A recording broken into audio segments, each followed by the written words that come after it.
नबी हम कोई जो है वो कोई ओवर एजेड बुजुर्ग नहीं है कि जो है वो हम ये बातें कर रहे हैं, लेकिन क्योंकि हमारे भी तजुर्बात हैं अपनी जवानी में, ज़ाहिर है हमें भी किसी से इश्क हुआ होगा, हम भी इस प्रोसेस से गुजरे होंगे, तो हम आपको अपनी एक्सपीरियंस से भी बता रहे हैं। अब इस चीज़ को और ना कर दिया जाए कि शायद डॉक्टर नबिया को किसी से इश्क हो गया था, मोहब्बत हो गई थी।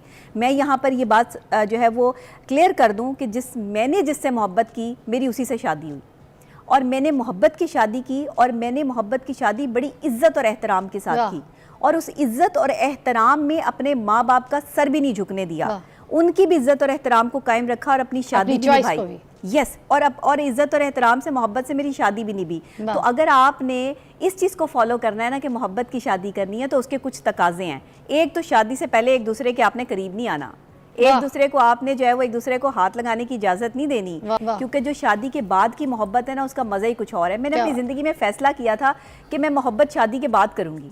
अच्छा, मैंने ऐसा ही किया।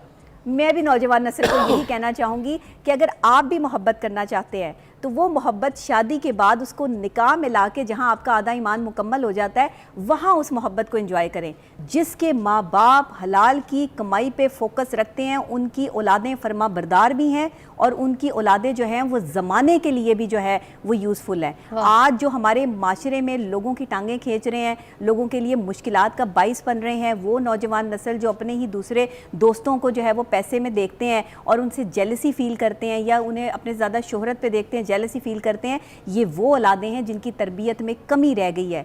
कि इश्क माशूकी का जो फतूर है नौजवान नस्ल में, लड़की हो या लड़का हो, उसको किस हद तक की हमने इजाज़त देनी है, किस हद तक आज़ादी है उनको? देखें, जहाँ इश्क माशूकी पसंद नापसंद का जिक्र आता है, ये इश्क जो है ना वो लफ्ज़ इंसान के लिए बना ही नहीं। पहले तो मुझे इस लफ्ज़ से इंसान के लिए इख्तलाफ है। इश्क है रब की ज़ात के लिए। ये क्या है कि एक प्यार है, एक आपकी एसोसिएशन है, आपकी एक चाहत है, आपको कोई पसंद आ गया, किसी की पर्सनैलिटी से इंस्पायर हो गया, आपको प्यार हो गया, उसके बगैर रह नहीं सकते, वक्त देना है, वक्त लेना है। इस मामले में जो लड़ाइयाँ शुरू हो गई, मोहब्बत है। फिर यहाँ पे टूटने का प्रोसेस आ गया, किसी ने दिल तोड़ दिया, छोड़ के चला गया, आपकी इज़्ज़त नफ्स को जो है वो उसने ठेस पहुँचाई, बात ख़त्म हो गई, इश्क जुड़ गया अल्लाह की ज़ात के साथ, नथिंग एल्स। आप इश्क को इंसान के साथ जोड़ ही नहीं सकते। मुझे यहाँ पे इख्तलाफ ही बड़ा है, कोई ना जोड़े इश्क को इंसान के साथ, आपने इश्क को रब के साथ जोड़ना है। आप मोहब्बत में टूटेंगे तो रब से जुड़ेंगे। तो नौजवान नस्ल को ये मालूम होना चाहिए कि आपका एंड रब से जुड़ना है। इस स्टार्ट में ही रब से जुड़ जाओ, अपने आगाज़ को ही रब के हवाले कर दो। एक आपके जैसा ही दूसरा इंसान जो आपके लिए बहुत इंपॉर्टेंस रख रहा है, आप एक औरत के लिए या एक मर्द के लिए जो अपनी ज़िंदगी की जो है वो कीमत लगा दी आपने, वो ज़िंदगी जो आपकी अमानत ही नहीं है, जिस पे सिर्फ अल्लाह का इख्तियार मौजूद है। अल्लाह ने आपको जो है वो बनाया, आपकी आंखें, नाक, कान, गला, हाथ, मुंह, हर चीज़ अल्लाह की अमानत है। आप वो अमानत सौंप रहे हो किसी अपने ही जैसे दूसरे शख्स को, अपनी तजलील करवाने के लिए, अपनी इज़्ज़त नफ्स का सौदा करवाने के लिए। आप यहाँ रुकें, सोचें कि जब आप अपनी लाइफ को किसी दूसरे के लिए स्पॉइल करने जा रहे हो, वो शख्स आपकी लाइफ को स्पॉइल करके ही जाएगा। कोई मोहब्बत में कामयाब नहीं होता। तब आप बताएं कि हमने अपने जो बच्चे हैं, जो हमें परेशानियां फेस करनी पड़ रही हैं, अब ठीक है इस माशरे में माशी हालात इस तरह के हो गए, अब हम सॉल्यूशंस की तरफ आते हैं। अब हमने इनको किस तरीके से रोकना है, कैसे इनकी रोकथाम होगी, क्या तरीक़ेकार होगा? नौजवान नस्ल से मैं यही कहूँगी कि लिबरलिज़म जो है वो सिगरेट पीना, नशे करना, लड़कियाँ पटाना, लड़कों के साथ ताल्लुकात रखना नहीं है। आप लिबरलिज़म में अगर आना चाहते हैं, आप कुछ अच्छा या बड़ा करना चाहते हैं, या अपनी कम्युनिटी में जो है वो कुछ स्ट्रॉन्ग बनना चाहते हैं, तो ये फजूलियात छोड़कर अपने काम पर अपना वक्त देना शुरू करें। अपने जैसे दूसरे इंसान को अपने से ज़्यादा अहमियत दे के ख़ुद की तजलील करवाने का बाइस ना बने माशरे में, क्योंकि आप अगर ये कर रहे हैं तो एक दिन आएगा कि वो बंदा आपको तोड़ के जाएगा। और हमारी नौजवान नस्ल जब इस बेरारवी में पड़ जाती है तो उन्हें हमारी ये नसीहतें, ये बातें जो बुरी लग रही होती हैं। हम कोई जो है वो कोई ओवर एजेड बुजुर्ग नहीं है कि जो है वो हम ये बातें कर रहे हैं, लेकिन क्योंकि हमारे भी तजुर्बात हैं अपनी जवानी में, ज़ाहिर है हमें भी किसी से इश्क हुआ होगा, हम भी इस प्रोसेस से गुजरे होंगे, तो हम आपको अपनी एक्सपीरियंस से भी बता रहे हैं। अब इस चीज़ को और ना कर दिया जाए कि शायद डॉक्टर नबिया को किसी से इश्क हो गया था, मोहब्बत हो गई थी।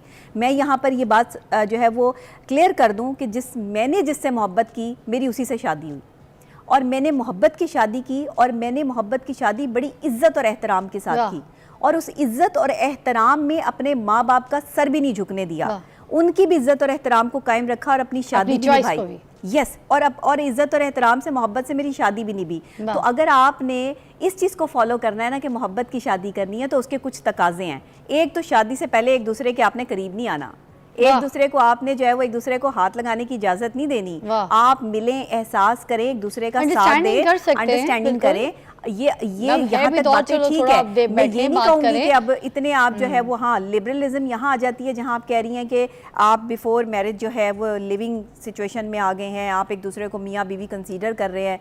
कुरान तो कहता है, या इस्लाम तो कहता है, हमारे माशरे में हमें बहुत सारी चीज़ों से जो है मिलता है। बड़े बुजुर्ग कहते हैं कि अगर कोई एक दूसरे को कबूल कर लेता है ना, एक लड़का और एक लड़की मियाँ बीवी के रूप में, तो वो बस कबूल है, वही होता है। ये जो साइन हो जाते हैं ना, ये तो आपकी जो है वो लफ्जी कार्रवाइयाँ, या आप ये समझ लें कि आपके एक पेपर जो है वो जुड़ जाता है कि आप दोनों मियाँ बीवी हैं, आपके पास एक अथेंटिक जो सर्टिफिकेट आ जाता है। अथेंटिक सर्टिफिकेट से भी ज़्यादा दिलों का रिश्ता जुड़ना ज़रूरी होता है। तो अगर दिल जुड़े हुए हैं तो आप शादी कर सकते हैं अपनी पसंद से, लेकिन शादी से पहले, शादी के बाद के मामलात को जो है वो ना लेकर आए, क्योंकि जो शादी के बाद की मोहब्बत है ना, उसका मज़ा ही कुछ और है। मैंने अपनी ज़िंदगी में फ़ैसला किया था कि मैं मोहब्बत शादी के बाद करूँगी। अच्छा, मैंने ऐसा ही किया।